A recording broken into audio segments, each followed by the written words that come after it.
Meet your new everyday styling essentials. Our limited edition Bae Night Kit features our white sparkling flat iron and main thing hair primer. First, generously spray primer on your hair before using heat styling tools and brush through with a detangling brush.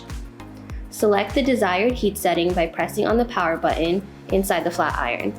It will light up as the temperature increases. Section your hair into 2 parts and start with the bottom portion of your hair. You can section it into more parts depending on the length and thickness of your hair.